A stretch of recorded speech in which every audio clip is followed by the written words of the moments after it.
My parents and I moved to Delaware when I was 12 years old, and I've been here ever since, except for the 6 months I spent in Kentucky, but that's not important. Anyone from Delaware should know exactly where this happened. Killen's Pond. For those of you not familiar with Killen's Pond, it is one of the many state parks here in Delaware, with the normal things you would find at any state park located beside a pond, nature trails, campgrounds, picnic areas, paddle boats, etc. Killen's Pond is located about 1.5 miles down the same road as the trailer park that my parents and I lived in, just past the high school. Now, what I'm about to tell you happened about 38 years ago when I was 15. And yes, I'm really that old. It was a hot summer day in 1984, July 14th to be exact. How can I remember back that far, you ask? Well, that day will be forever burned in my subconscious mind. It was a Saturday. The morning started off pretty normal. I got up around 9 o'clock, got dressed, had breakfast, said hi to my mom, and went outside to play. Back then, kids actually went outside to play with their friends, not glued to a TV screen or phone like nowadays. In any case, I hopped on my bike and began riding through the park, looking for my friends. I rode by Tommy's house and saw him and his brother, Matt, the Dula brothers, playing with their matchbox cars on the concrete patio outside their parents' trailer. I stopped by, played cards for a while, then we all decided to ride our bikes. Matt then ran into the house to ask their mom, came running back out seconds later, saying she said it was okay. "Let's get Heidi," I exclaimed. Now, across the street from Tommy's parents' house lived Heidi Cox, the most beautiful girl in the world. At least, I thought so. Tommy walked up to the trailer and knocked on the door. I was too nervous. Heidi answered the door. After a few seconds, she turned her head and yelled in the door, "Dad, I'm riding my bike with the boys." "All right, be safe," her dad said. She then grabbed her bike and joined the pack. That's what we used to call ourselves, the pack. We made a few laps around the trailer park. On our last lap around, Heidi slowed down just in front of Mitchell's parents' house and said, "Let's see if Mitchell wants to ride too." The three of us hit the brakes at the same time, turned towards Heidi, and said in unison, "Not Mitchell." "He's nice," she said. "If he can't ride, then I'm not either." Then stomped her foot, crossing her arms, and pouted out her lip. Now, I believe this was the first time that I let my hormones outweigh my rational thinking, a trait that I continued throughout my adult life. "I'm okay with it," I said, trying to look good to Heidi. "Of course you are," Tommy replied, knowing how I felt about her. "All right," the Dula brothers said in unison. They were always doing that. Before Heidi could even get off her bike, Mitchell came running out of the house, wearing a helmet, elbow pads, knee pads, and gloves. He had those kind of parents. He then hopped onto his bike and joined us. Now, let me give you a rundown of each member of the pack and Mitchell. Tommy, who was 16 at the time, was a big kid, not fat, but muscular. He worked out constantly. He was the adventurous, outdoorsy type, into guns, knives, archery, martial arts, things like that. His younger brother, Matt, who was 14 at the time, was the total opposite. He was slightly shorter than Tommy and very timid. Although he liked to hang out with Tommy when he did those things, he was too afraid to try himself. He liked gardening with his mom and writing poetry. Heidi, who was 15 at the time, just like me, was what most people would call a tomboy. I just called her beautiful. She was short, a little chubby, but the good kind of chubby. No disrespect to any of you ladies out there. Although she was not into guns and knives like Tommy was, she did climb trees, helped her dad work on their cars, and build stuff using power tools. And drove me absolutely crazy. Mitchell, who was also 14 at the time, was really short, and for lack of a better term, simply annoying and completely high-strung. It's not that any of us didn't like him, it's just that he never knew when to stop talking, and he was incredibly smart. He would babble on and on about the statistics on this, the percentages on that. It was like a younger version of Reed from Criminal Minds. He was into bug collecting and astronomy. And then there was me. I was tall and skinny, with hair that looked like a cross between Don King, Jimi Hendrix, and Bob Ross. I was, and for the most part still am, a nerd. Thick glasses, awkward, unattractive, and clumsy, totally obsessed with Heidi, writing song lyrics and listening to heavy metal music. "Hey guys, let's go down to Killy's Pond and ride the paddle boats. My mom said it was okay, as long as I went with someone. And you're all someone, right? I can look for bugs, and you guys can do what you guys do. What do you say? You want to go?" Mitchell said really fast, in a high-pitched nasal tone. "My God, Mitchell, please stop talking," Tommy said aggressively. "Okay, sorry. What did I say?" he said anxiously. We all nodded our heads. "We gotta ask first," Heidi said. "Okay, everyone go ask your parents and we'll meet up at the bus stop," Tommy said. He was kind of the leader. We all did and met back at the designated area. Everyone was allowed to go. Now that the introductions and the setups are done, let me tell you what you all want to know. Now, in order to get to Killen's Pond, we had to ride on the road. This was long before they put the bicycle path in. Tommy was first, then Mitchell, then Matt, then Heidi, then me. I loved the view. We got to the high school, which was about halfway between the trailer park and Killen's Pond, when Mitchell yelled out, "Come on, guys, I know a shortcut," and made a right to turn into the high school entrance. We followed as Tommy turned around and did the same. We passed the swimming pool, rode through the student parking lot, and on the football field, past the furthest goalpost to the woods behind the school. Mitchell then stopped, got off his bike, and laid it down. As each one of us arrived, we did the same. "Come on," Mitchell said, and went to walk into the trees. "Wait a minute," Tommy said. "Where are we going?" Mitchell then stopped. "We go through these trees and come to a fence, go over the fence, walk about 50 yards, and we're at the campgrounds, then the picnic area, then the paddle boats," Mitchell said. "How do you know that?" Mike asked. "Yeah," we all said in unison.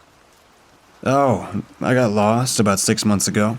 My parents rented a cabin for the weekend. I wandered off behind the cabin, found the fence, climbed over, walked a little further, and ended up here. My dad whipped my butt when I showed back up an hour later and told my folks what happened. I couldn't sit down all day," Mitchell said. "Let's go." "I'm game," Heidi said. "Me too," I stated. I really didn't want to go, but I didn't want to look like a wuss to Heidi. Hormones 2, rational thought 0. "All right." The Doula brothers agreed as well. Mitchell was first, then Heidi. I pushed Matt playfully aside to get behind Heidi. Matt followed me, and last was Tommy. We walked a little ways and came to a chain-link fence, about 6 feet high, climbed over, and began walking to the woods. Mitchell, the high-strung kid that he was, then started running fast, leaving us behind. "Mitchell, stop!" I yelled. "Oh, come on!" he yelled back as he disappeared in the trees. Suddenly, we heard what sounded like twigs and branches breaking, and Mitchell screaming for help. We all took off running in the direction of the screams. We came upon a small clearing to see Mitchell half submerged into the ground, only his torso sticking out. "What the hell?" Heidi said, stopping in her tracks.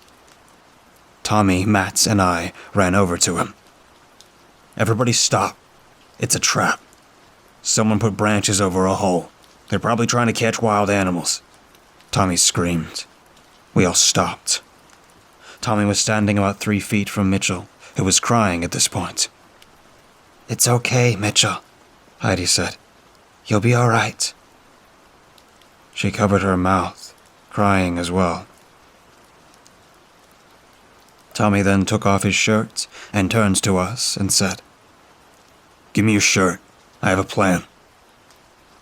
We took off our shirts, all except for Heidi, obviously, and threw them to Tommy, who tied them together like a rope and said to Mitchell, "I'm going to throw this to you. Catch it and hold on tight. We'll pull you out." "Guys," he said, "get behind me. Matt, you hold on to me. Mike, you hold on Matt. And pull. Hopefully the branches will hold." Tommy then threw the rope. Mitchell caught it on the first try. "Ready?" Tommy said. "Pull." We did, as Mitchell came out and slid across the branches that were covering the hole. He stood up, and we all hugged him, Heidi as well, glad he was all right.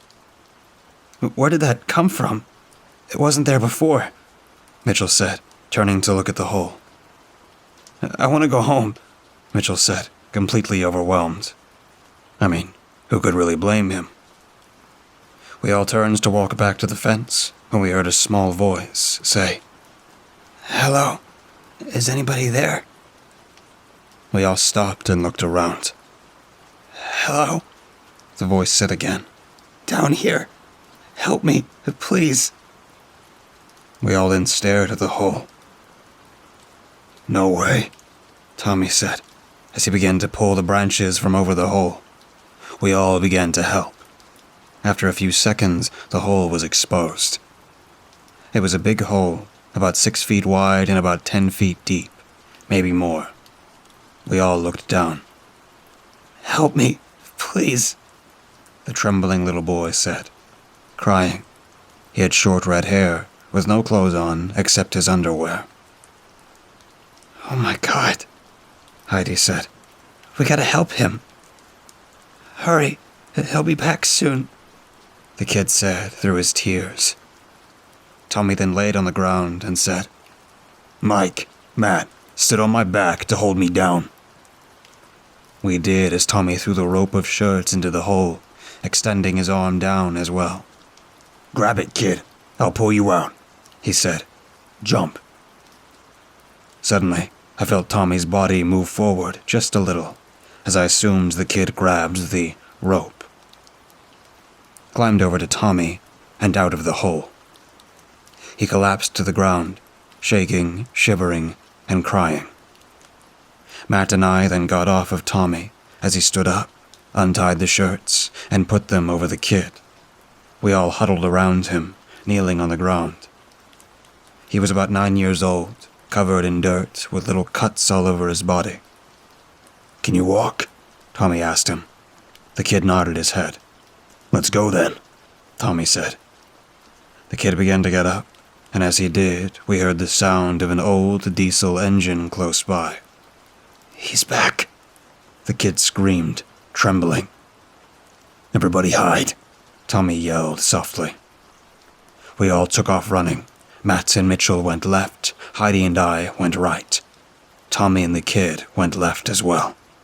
Heidi and I ran about 10 feet and hid behind a large tree stump. Under different circumstances, I would have been the happiest kid in the world. But not now. I was scared out of my mind. The diesel engine roared on as it idled close by. I then felt Heidi grab my hand. I looked at her. "I'm scared," she mouthed, with tears in her eyes. "Me too. We'll be okay," I muttered back and squeezed her hand. Suddenly, we began to hear the loud cracking sound of twigs and branches being broken by something heavy stepping on them. I turned my head to see a monstrous man walking through the woods, carrying a large knife in one hand and a live chicken in the other. He was holding the chicken by its leg. He was a large behemoth of a man, about 7 feet tall, incredibly fat, and grunted when he walked. His face was aged and wrinkled. He wore old army boots, a pair of old dingy blue mechanic's overalls, and a red hat. His hair was long and gray. Dinner time, boy, he said in a deep, wheezy voice as he raised the chicken in front of him and swung the knife, cutting off his head. Blood pouring out of the chicken and all over him as the head fell to the ground, the chicken still moving. He passed Heidi and I. The faint smell of motor oil, old dirt, and piss filled my nose. As he approached the hole, he realized it was uncovered and that his capture was gone. He screamed like a wild man, raised the knife towards the sky, dropped the chicken in the hole, and took off through the woods, screaming, grunting, and wheezing. Matt and Mitchell came running out of the woods shortly after. "Guys, where are you?" Matt asked, loud but in a hushed tone. Heidi and I then ran to them. "Where's Tommy and the kid?" Heidi asked, wiping her eyes. "I don't know," Matt replied. "Tommy!" We all started screaming. In retrospect, that was not a very smart thing to do. As we were yelling for Tommy and looking around, the piss-smelling, chicken-killing mechanic from hell stepped out from the woods, about a foot from the hole, which sat behind him. He laughed a sinister laugh and coughed repeatedly afterwards, like someone who'd been smoking for 50 years.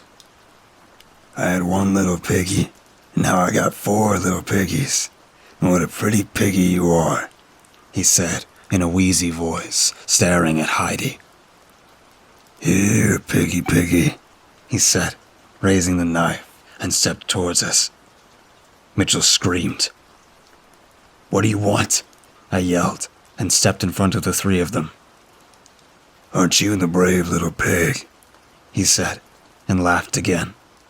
"What the hell do you want?" I screamed at him. "I want the boy. Bring him to me, and I might let you live," he said.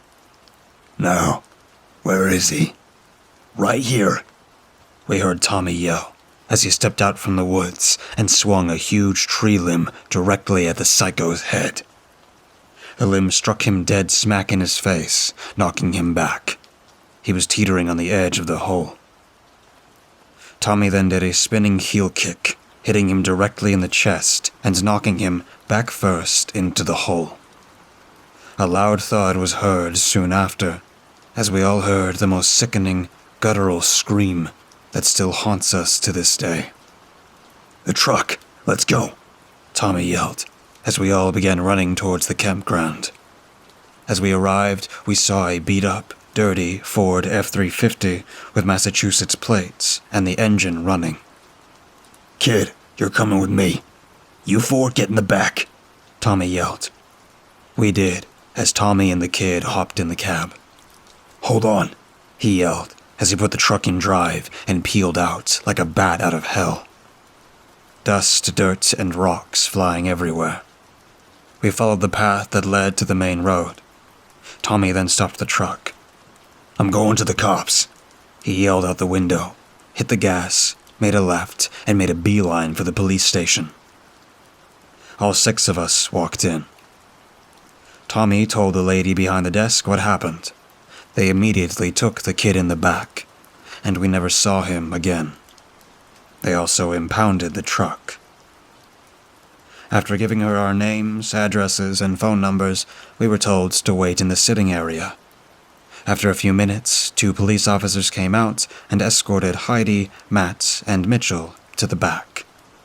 About 30 minutes later, the 3 of them returned to the sitting area. Then they escorted Tommy and I to separate interrogation rooms in the back. I told them this story.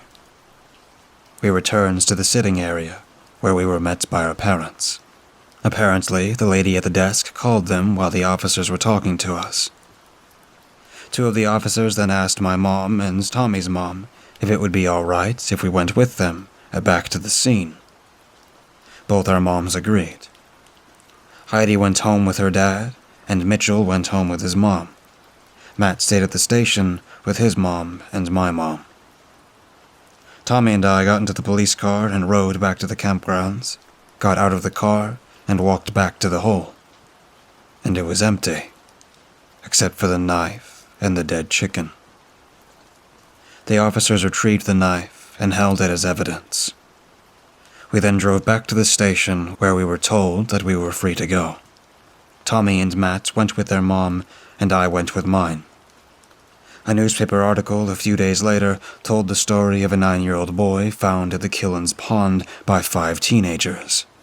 It also revealed the name of the boy that was found, only as Bobby S., and showed a picture of the boy. It was the same boy we found. It also said that Bobby had been abducted from a mall in Boston 3 weeks ago and had now been returned safely to his family.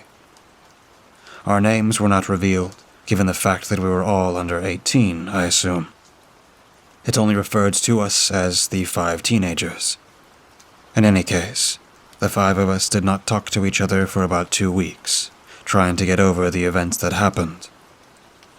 When we did finally speak again, we made a pact not to tell anyone that didn't already know that it was us that found the boy. Soon after, Mitchell and his family moved away, and Heidi went to go live with her mom in New Hampshire. I never saw her again. Tommy, Matt, and their family stayed in the trailer park, as well as me and mine. Tommy joined the Marines just out of high school, and was shipped off to boot camp soon after. Matt got a literary scholarship to Princeton, and moved out there, where he graduated. I stayed local. I got a job at the grocery store in town when I was 16, and I've been there ever since. My father got a job in North Carolina soon after I turned 18. Mom and Dad signed the trailer over to me, and I've been here ever since as well. Heidi still writes me from time to time, and I see Tommy on occasion when he's home on leave.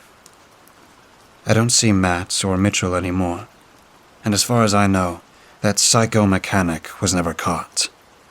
Now, the pack I mentioned earlier is something that I've kept all of these years later. Until now. Because now, I'm scared. You see, when I got home from work today, I found a dark blue Continental 10-speed bike, missing the front brake, with the initials MPZ scratched into the frame just below the seat, leaning up against my front door. The same bike that I left at the edge of the woods 38 years ago.